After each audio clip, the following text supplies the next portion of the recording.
ಸ್ವಾಗತ. ಇವತ್ತು ನಾನು ಕರ್ನಾಟಕದ ಸಾಂಪ್ರದಾಯಿಕವಾದ ರುಚಿಕರವಾದ ಎಣ್ಗಾಯಿ ಹೇಗೆ ಮಾಡೋದು ಅಂತ ತೋರಿಸ್ಕೊಡ್ತಾ ಇದ್ದೀನಿ. ಇದೊಂದು ಊಟಕ್ಕೆ ಅದ್ಭುತವಾದ ಕಾಂಬಿನೇಷನ್. ಬನ್ನಿ ಹೇಗೆ ಮಾಡೋದು ನೋಡೋಣ. ಈ ವಿಡಿಯೋ ಇಷ್ಟ ಆದರೆ ನಿಮ್ಮ ಫ್ಯಾಮಿಲಿ ಫ್ರೆಂಡ್ಸ್ಗೆ ಶೇರ್ ಮಾಡಿ. ನಮ್ಮ ಚಾನೆಲ್ನ ಫಸ್ಟ್ ಟೈಮ್ ನೋಡ್ತಾ ಇರೋರು ಸಬ್ಸ್ಕ್ರೈಬ್ ಮಾಡೋದು ಮರಿಬೇಡಿ. ಲೈಕ್ ಮಾಡಿ, ಶೇರ್ ಮಾಡಿ, ಕಮೆಂಟ್ ಮಾಡಿ. ನಾನು ಪೂರಿ ಜೊತೆ ಸರ್ವ್ ಮಾಡ್ತಾ ಇದ್ದೀನಿ.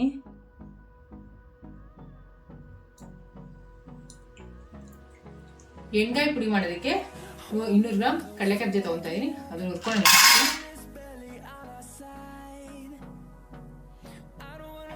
ಇದಾಗಿದೆ. ಕಟ್ಟೆ ಬಗ್ಸ್ಕೊಂಡ್ಬಿಡೋಣ. 2 ಪೀಸ್ ಚಕ್ಕೆ ಹಾಕೊಂತ ಇದೀನಿ, 1 ಲವಂಗ ಹಾಕೊಂತ ಇದೀನಿ, 1 ಮರಾಠಿ ಲವಂಗ ಹಾಕೊಂತ ಇದೀನಿ. ಇದೊಂಚೂರು ಬಿಸಿ ಮಾಡ್ಕೊಳ್ಳೋಣ. ಇದು ಬಿಸಿ ಆಗಿದೆ, ಸಾಕು. ತಟ್ಟೆ ಬಗ್ಸ್ಕೊಳ್ಳೋಣ. 50 ಗ್ರಾಮ್ ಬೇಳೆ ಎಳ್ಳು ಹಾಕೊಂಡು ಹುರ್ಕೊಂತ ಇದೀನಿ. ಒಂಚೂರು ಕೆಂಪು ಆಗಂಗೆ ಹುರ್ಕೋಬೇಕು. ಇದು ಚಟಕ್ತ ಅನ್ನತ್ತೆ, ಸ್ವಲ್ಪ ದೂರ ನಿಂತ್ಕೊಂಡು ಹುರ್ಕೊಳ್ಳಿ. ಇದಾಗಿದೆ. ಇವಾಗ ಒಂದು ತಟ್ಟೆ ಬಗ್ಸ್ಕೊಂಬೇಡ. 1 ಸ್ಪೂನ್ ಹುಚ್ಚೆಳ್ಳು ಹಾಕೋತಾ ಇದೀನಿ, ಅದನ್ನ ಹುರ್ಕೋತಾ ಇದೀನಿ.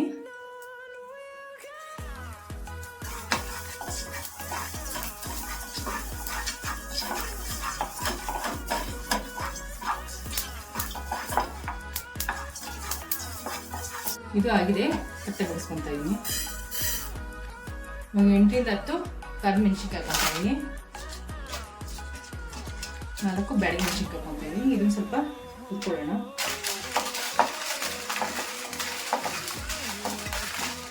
ಯಾವುದಕ್ಕೂ ಎಣ್ಣೆ ಬೆಳೆಸ್ತಿಲ್ಲ, ಇಲ್ಲ ಡ್ರೈ ರೋಸ್ಟ್ ಮಾಡ್ಕೊಳ್ಳೋದು ಅಷ್ಟೇ.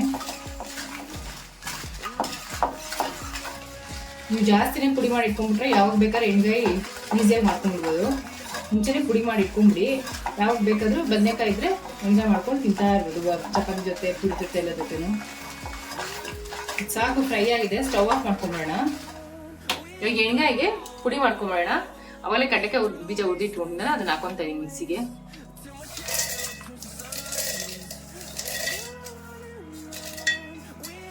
ಇದು 200 ಗ್ರಾಮ್ ಹುರ್ಗಡ್ಲೆ ಹಾಕೊಂತ ಇದೀನಿ.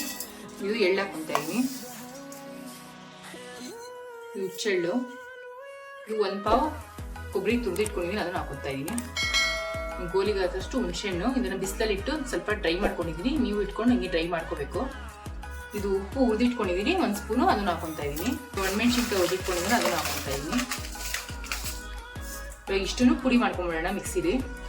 ನೋಡಿ, ಇಷ್ಟು ತರಿ ಇದ್ರೆ ಸಾಕು. ಕಡಲೆಕಾಯಿ ಬೀಜ ಹಾಕಿರೋದ್ರಿಂದ ಎಣ್ಣೆ ಬಿಟ್ಕೊಂಡ್ಬಿಡುತ್ತೆ ತುಂಬ ನೈಸ್ ಮಾಡಕ್ ಹೋದ್ರೆ. ಇಷ್ಟು ಕರೆಕ್ಟಾಗಿದೆ. ಇವಾಗ ನಾನು ಎಷ್ಟು ರುಬ್ಕೊಂಡಿದ್ದೀನೋ ಅದು ಕರೆಕ್ಟಾಗಿದೆ.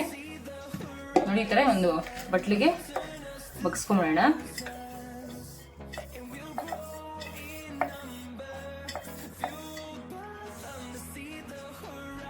ಇವಾಗ ಇದೊಂದು ಸಪ್ರೇಟ್ ಪುಡಿ ಮಾಡ್ಕೋಬೇಕು.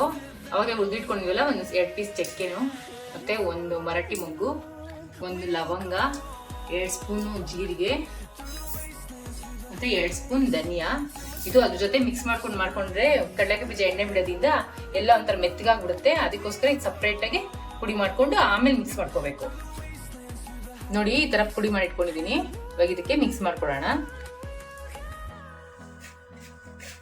ನೋಡಿ, ಈ ತರ ಪುಡಿ ಮಾಡಿ ಇಟ್ಕೊಂಡ್ಬಿಟ್ರೆ ನೀವು ಯಾವಾಗ ಬೇಕಾದ್ರೆ ಎಣ್ಗಾಯಿ ಮಾಡ್ಕೊಂಡು ತಿನ್ಬೋದು. ಈಸಿಯಾಗಿ ಆಗುತ್ತೆ. ತುಂಬಾ ಪುಡಿ ಮಾಡಿ ಇಟ್ಕೊಂಡ್ಬಿಟ್ರೆ ತುಂಬಾ ಈಸಿ ಎಣ್ಗಾಯಿ ಮಾಡೋದು. ಒಂದ್ಸರಿ ಟ್ರೈ ಮಾಡಿ ಹೇಗಿತ್ತು ಅಂತ ಅಂದ್ಬಿಟ್ಟು ನನಗೆ ಹೇಳಿ. ನೋಡಿ, ಇವಾಗ ಪುಡಿ ರೆಡಿ ಆಗಿದೆ. ಇವಾಗ ಸ್ಟಫಿಂಗ್ ರೆಡಿ ಮಾಡ್ಕೊಳ್ಳೋದಕ್ಕೆ ಎಣ್ಗಾಯಿ ಪುಡಿ ತಗೊಂಡಿದ್ದೀನಿ. 1 ಬಟ್ಲು ಈರುಳ್ಳಿ ಹಾಕೊಂತ ಇದೀನಿ, ಮತ್ತೆ 1 ಬಟ್ಲು ಕಾಯಿ ತುರಿ ಹಾಕೊಂತ ಇದೀನಿ. ಇವಾಗ ಇದನ್ನ ಚೆನ್ನಾಗಿ ಮಿಕ್ಸ್ ಮಾಡ್ಕೊಳ್ಳೋಣ. ಈ ಪುಡಿ ಮಾಡಿ ಇಟ್ಕೊಂಡ್ಬಿಟ್ರೆ ನೀವು ಯಾವಾಗ ಬೇಕಾದ್ರೆ ಎಣ್ಗಾಯಿ ಮಾಡ್ಕೊಂಡು ಆರಾಮಾಗಿ ದಿಢೀರಾಗೆ ಮಾಡ್ಕೊಂಡು ತಿನ್ಬಿಡ್ಬೋದು. ನೋಡಿ, ಚೆನ್ನಾಗಿ ಮಿಕ್ಸ್ ಮಾಡ್ಕೋಬೇಕು. ಇನ್ನೂ ಸ್ವಲ್ಪ ಪುಡಿ ಹಾಕೊಳ್ಳೋಣ ಇದಕ್ಕೆ. ಈರುಳ್ಳಿ, ಕಾಯಿ ತುರಿ ಮತ್ತೆ ಎಣ್ಗಾಯಿ ಪುಡಿ ಎಲ್ಲ ಮಿಕ್ಸ್ ಮಾಡ್ಕೊಂಡಾದ್ಮೇಲೆ ಚೆನ್ನಾಗಿ ಇವಾಗ 2 ಟೇಬಲ್ ಸ್ಪೂನ್ ಎಣ್ಣೆ ಹಾಕೊಂತ ಇದೀನಿ. ಇದನ್ನು ಮಿಕ್ಸ್ ಮಾಡ್ಕೊಳ್ಳೋಣ ಚೆನ್ನಾಗಿ.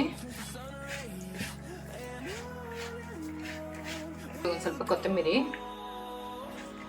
ಇದನ್ನು ಚೆನ್ನಾಗಿ ಮಿಕ್ಸ್ ಮಾಡ್ಕೊಳ್ಳೋಣ. ನೋಡಿ, ಇವೆಲ್ಲ ಚೆನ್ನಾಗಿ ಮಿಕ್ಸ್ ಮಾಡಿದ್ಮೇಲೆ ನೋಡಿ, ಬದನೆಕಾಯಿನ ಈ ಥರ 4 ಹೋಳು ಮಾಡಿ ಇಟ್ಕೊಂಡಿದ್ದೀನಿ. ಈ ಥರ ಮಧ್ಯಕ್ಕೆ ಇದರೊಳಗಡೆ ತುಂಬಬೇಕು. ಇವಾಗ ಚೆನ್ನಾಗಿ ಒಳಗಡೆ ಪ್ರೆಸ್ ಮಾಡಿ ತುಂಬಬೇಕು.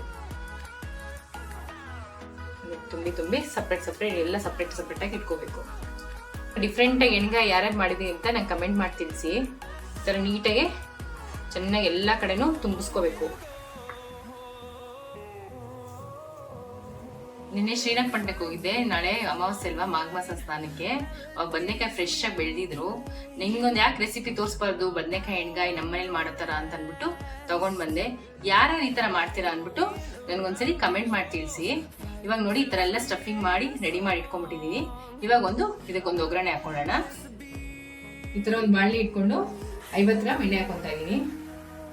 ಎಣ್ಣೆ ಮುಂದೆನೇ ಇರಬೇಕು, ಸ್ವಲ್ಪ ಜಾಸ್ತಿ ಎಣ್ಣೆ ಇಡ್ಸುತ್ತೆ ಎಣ್ಗಾಯಿಗೆ. ಎಣ್ಣೆ ಕಾದ್ಮೇಲೆ 1 ಸ್ಪೂನ್ ಸಾಸಿವೆ, 1 ಸ್ಪೂನ್ ಜೀರಿಗೆ ಹಾಕೊತಾ ಇದೀನಿ. ಸ್ವಲ್ಪ ಇಂಗು, ಒಂದು ಚಿಟಿಕೆಯಷ್ಟು, ಸ್ವಲ್ಪ ಚಟ ಅಂದಿ. ನೋಡಿ ಸ್ವಲ್ಪ ಕರಿಬೇವು ಹಾಕೊತಾ ಇದೀನಿ. ನೋಡಿ ಇವೆಲ್ಲ ಆದ್ಮೇಲೆ ಒಂದೊಂದಾಗಿ ಬದನೆಕಾಯಿ ಹಾಕೊಳ್ಳೋಣ. ಈ ಥರ ಎಣ್ಣೆ ಒಳಗೆ ಬಿಟ್ಕೊಳ್ಳೋಣ.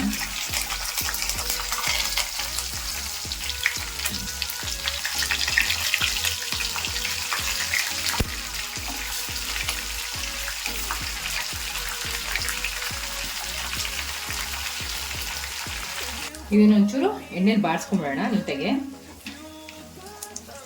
2 ನಿಮಿಷ ಹಿಂಗೆ ಎಣ್ಣೆಲೇ ಫ್ರೈ ಆಗಬೇಕಿದು. 2 ನಿಮಿಷ ಮುಚ್ಚಿಟ್ಬಿಡೋಣ.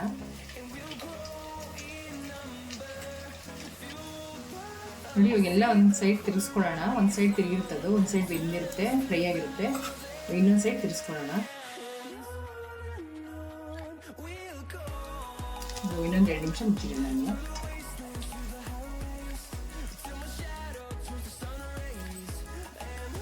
ಇದಾಗಿರೋದು ಸಾಕು.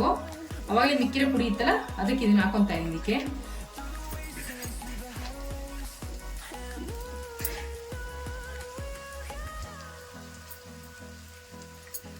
ಒಂದ್ಸರಿ ಚೆನ್ನಾಗಿ ಮಿಕ್ಸ್ ಮಾಡ್ಕೊಂಡ್ಬಿಡೋಣ. ನೋಡಿ ಇದು ಜೋಳದ ರೊಟ್ಟಿಗೆ, ಅಕ್ಕಿ ರೊಟ್ಟಿಗೆ, ಮತ್ತೆ ಪೂರಿ, ಚಪಾತಿಗೆ ತುಂಬಾ ಚೆನ್ನಾಗಿರುತ್ತೆ. ನೋಡಿ ಈ ಥರ ನೀಟಾಗೆ ಒಂದ್ಸಲಿ ಮಿಕ್ಸ್ ಮಾಡ್ಕೊಂಡ್ಬಿಟ್ಟು ಒಂದು ಅರ್ಧ ಗ್ಲಾಸ್ ನೀರು ಹಾಕೊಂತ ಇದೀನಿ.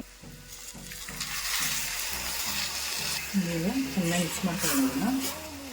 ನೋಡಿ ಒಂದು 2 ಟೇಬಲ್ ಸ್ಪೂನ್ ಬೆಲ್ಲ ಹಾಕೊತಾ ಇದ್ದೀನಿ. ಇದಕ್ಕೆ ಏನು ಸ್ಪೂನ್ ತೊಗೊಂಡಿರೋದು ಅಂತಂದರೆ ನೀಟಾಗಿ ಮಿಕ್ಸ್ ಆಗುತ್ತೆ. ಅದಕ್ಕೆ ದೊಡ್ಡದು ಸೌಂಡ್ ತೊಗೊಂಡ್ಬಿಟ್ರೆ ಬದನೆಕಾಯಿ ಎಲ್ಲ ಓಡಾಗ್ಬಿಡುತ್ತೆ. ಅದಕ್ಕೆ ಸ್ಪೂನ್ ತೊಗೊಂಡು ನಾನು ಮಿಕ್ಸ್ ಮಾಡ್ತಾ ಇದ್ದೀನಿ. ನೀವು ಮಿಕ್ಸ್ ಆಗಿದೆ, ಮುಚ್ಚಿಟ್ಬಿಡೋಣ ಒಂದು 5 ನಿಮಿಷ. ಇವಾಗ ಒಂದ್ಸರಿ ಚೆಕ್ ಮಾಡೋಣ ಬದನೆಕಾಯಿ ಎಷ್ಟು ಬಂದಿದೆ ಅಂತ. ನೋಡಿ ಸ್ವಲ್ಪ ಡ್ರೈ ಆಗಿದೆ. ಇವಾಗ ಒಂದು ಸ್ವಲ್ಪ ಇನ್ನೊಂದು ಅರ್ಧ ಲೋಟ ನೀರು ಹಾಕೊತೀನಿ. ನಾನು ನೋಡ್ಕೊಂಡು ಹಾಕೋಬೇಕು, ತುಂಬಾ ನೀರು ಹಾಕ್ಬಿಟ್ರೆ ಚೆನ್ನಾಗಿರಲ್ಲ. ಇನ್ನೊಂದು 5 ನಿಮಿಷ ಬೇಗ ಮುಚ್ಚಿಟ್ಬಿಡೋಣ ಹಿಂಗೆ. ನೋಡಿ ಎಷ್ಟು ಚೆನ್ನಾಗಿ ಎಣ್ಣೆ ಬಿಟ್ಕೊಂಡಿದೆ. ಈ ತರ ಆಗ್ಬೇಕು. ಚೆನ್ನಾಗಿ ಎಲ್ಲ ಮಸಾಲೆ ಒಂದಕ್ಕೊಂದು ಬದನೆಕಾಯಿಗೆ ಎಲ್ಲ ಉಪ್ಪು ಖಾರ ಹಿಡಿದು ಚೆನ್ನಾಗಿ ಹೊಂದ್ಕೊಂಡಿದೆ. ಇವಾಗ ಸ್ಟವ್ ಆಫ್ ಮಾಡ್ಕೊಂಡು ಬಿಡೋಣ. ನಾನು ಪೂರಿ ಜೊತೆ ಸರ್ವ್ ಮಾಡ್ತಾ ಇದ್ದೀನಿ.